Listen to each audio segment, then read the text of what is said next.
Hello and welcome back to our Pro Guides video. Today, we're here to show you a composition that we feel is very underrated in the current meta. We've released a new top 5 comp video, so be sure to watch that if you just want the most OP basic comps. But for now, we're here to discuss Ocean Mages, a composition that we tested over the course of 10 games in Diamond and Grandmaster and House lobbies that consistently placed in the top 4. We're excited to show you this super fun comp. But before we begin, remember to click our link below in our description to see more in-depth guides, builds, and ways to win you your next games. There are many courses designed by pro players within the top 1% of the game to teach you the meta and how to effectively climb up the ladder. So if you want to get to the top 4 of your games, then go to ProGuides.com today and we will see you there. Alright, let's jump back into the video. Mages have been one of the most fun synergies for us to play, and has also been very easy to build as many players tend to force Berserkers, Lights, or Predators these days. So let's begin with the early game. At the very first carousel, you're going to want to look for a spatula or a tier. Ideally, we are able to make a mage cap throughout the game, but fear not, the guide won't solely revolve around that. Once you get to combat round, your goal is to econ as much as you can while trying to maintain your health as high as possible. Econing is your priority, and we would avoid rolling at all unless you have 4 pairs on the bench. In that scenario, re-rolling once or twice would be okay.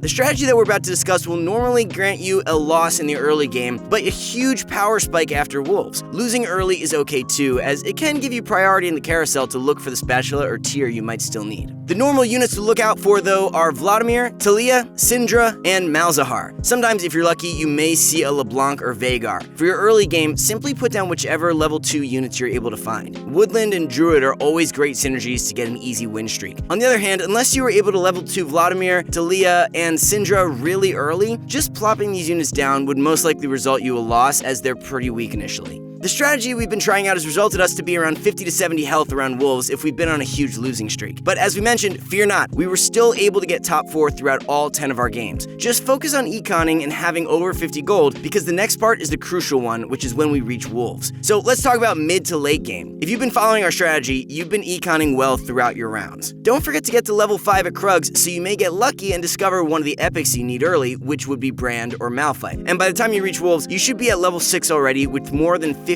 gold. In an ideal economic situation, you've been at 50 gold for a while and is already halfway to level 7. If you're not, then you can wait another round to give you a better chance to roll your units. As mentioned, sometimes your health is quite low due to Mage being a weaker start, so it's very important for you to hyper roll here as quickly as you can. Level to 7 and then begin to roll. If you're a slow roller, then we would advise to start rolling at wolves rather than the round after. We want to avoid taking any more damage after wolves and get the power spike as quickly as we could. Your priority when rolling is to be able to hit all 6 of your mages and a Malphite. If you've succeeded in getting a mage cap already, then aim for a Malzahar instead of LeBlanc. She's a pricey unit that is too weak in this comp for her ability or synergy. So the main units to look out for is Vladimir, Taliyah, Malzahar, LeBlanc, Syndra, Veigar, Brand, and Malphite. You'll notice that we did name 8 champions because there might be a scenario where you couldn't find a Brand or Veigar, but was able to find a LeBlanc. Even though we will eventually replace LeBlanc if we're able to find a mage cap, still pick her up anyways to proc the 6 mages in the next round if you can't get the item or you're unable to hit one of the remaining 5 mages. If you really got unlucky in your rolls, which this happened to us maybe once out of the 10 games, then grab a Nautilus for now to proc Warden and tank up the composition. However, 6 mages and 2 mountain is always your priority at level 7. This is one of the easiest and consistent builds to hit, as most units in a mage comp is fairly low cost. It requires no legendaries and only 2 epics. It's also a composition that is not too popular at the moment. So let's talk about the late game now. Once you did all your hyper rolls, your goal is to aim for level 2 on most of these units. It's okay if Malphite and Brand is still level 1 though, as they are harder to find. Right after wolves, most players will struggle against the damage output by the 6 mages, and you should be winning once again. The only scenario you won't is if you have barely any level 2 units. However, after most of your units are level 2, or you see that you've stabilized and are winning quite often, then start aiming for levels 8 and 9. At level 8 is where you want to add in Nautilus. Although the mages were able to plow through enemies quickly right after wolves, they're a little squishy, so while enemies complete their composition, you're going to want one more tank besides Malphite. Nautilus and Malphite will then proc the Warden ability and give substantial CC. Once you hit level 8 and all your units, constantly roll to level 2 all of your units. This will be your main priority. Only after that is where you get to level 9 and put in a Nami or Thresh to proc 4 oceans. So your final build should ideally be 4 oceans, 6 mages, 2 mountains, and 2 shadows. As mentioned, if you're able to find a mage cap, we would want to replace LeBlanc with Malzahar, which is what gives us shadow. So your final units would be Taliyah, Vladimir, Syndra,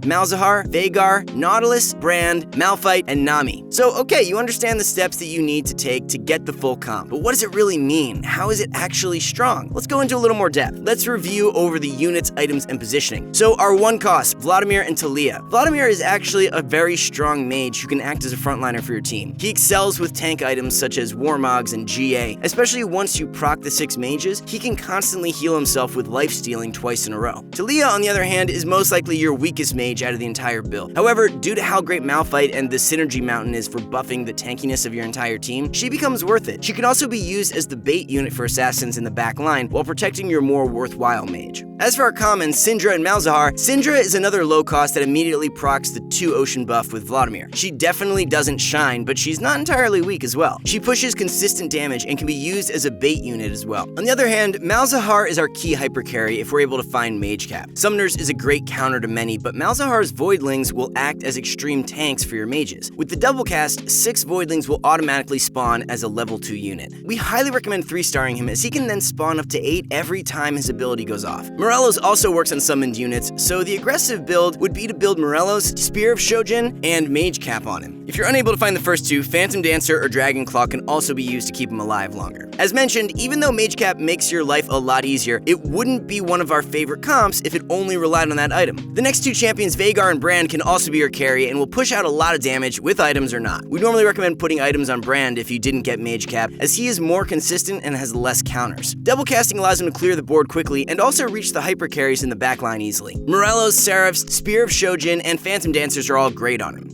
There's been 1 or 2 games though where we dealt with a poison composition or level 2 Olaf with the perfect items, but moving our focus from Brand and Malzahar to a level 3 Veigar was able to resolve that easily. Make sure to scout. If there's not a lot of summoners compositions, then aiming for a level 3 Veigar is always worth it. Depending on which one is your carry, Veigar, Brand, or Malzahar should be in the back lines and also between other units to give them the best protection. Talia and Syndra to be to the left and right of them to bait out any assassins. Speaking of assassins, we did skip over LeBlanc because she is very underwhelming, but we do need to keep her if we don't have a Mage Cap. Being an assassin is her primary strength. Put her across from the enemy's hyper carry to find some use with her.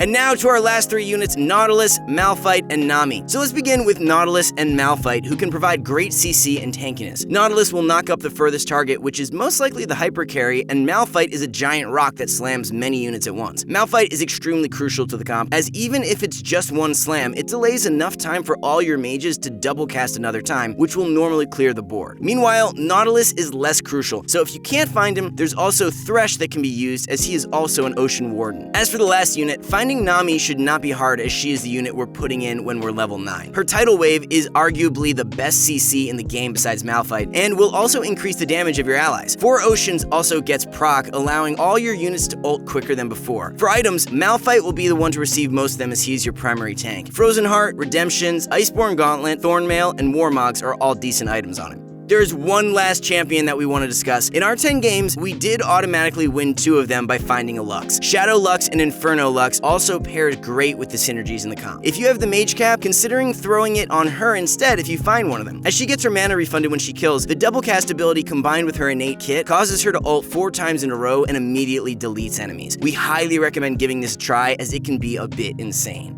The last things we want to discuss are counters. This build was able to slam through almost all compositions. The most notable one that we found difficulty against though was Poison. Unfortunately, it does delay the ultimate significantly, and Predators might shred through the composition. But on the good side, positioning well does allow us to beat them. Poison is not a hard counter, and many times we were able to beat through a Poison player just fine. But when we reached the top 2 and there was a level 2 Singed, level 2 Twitch with the perfect items, and then a level 3 Kog'Maw was when we faced a bit more difficulty. In these scenarios, we can still win by putting our main hyper carries, Brand, Veigar, or Malzahar, on the opposite side from the Singed. He will usually be the first one to run straight to the back to delay the ability. Then position your Malphite so that he aims his ultimate at Twitch to potentially kill him earlier or to delay him from ulting our back lines. With these 2 steps, we were able to beat Poison compositions. The last one to mention is Berserkers. For the most part, we didn't find difficulty killing this composition off, but a Dragon Claw on Olaf was when the situation became difficult. This was when we had to rely on the level 3 Veigar in order to win, as it's very difficult for your opponents to be able to 3-star their Olaf. But otherwise, your team should be able to do enough damage to beat through most Berserker compositions. Alright, that's it for today's video. 6 Mages has been one of the most fun compositions for us to play. Be sure you give it a try and let us know how you enjoyed it in the comments below. If you want more popular builds in the current meta, then be sure to click our top 5 comps video at the end of this one. Like and subscribe, and we'll see y'all next time.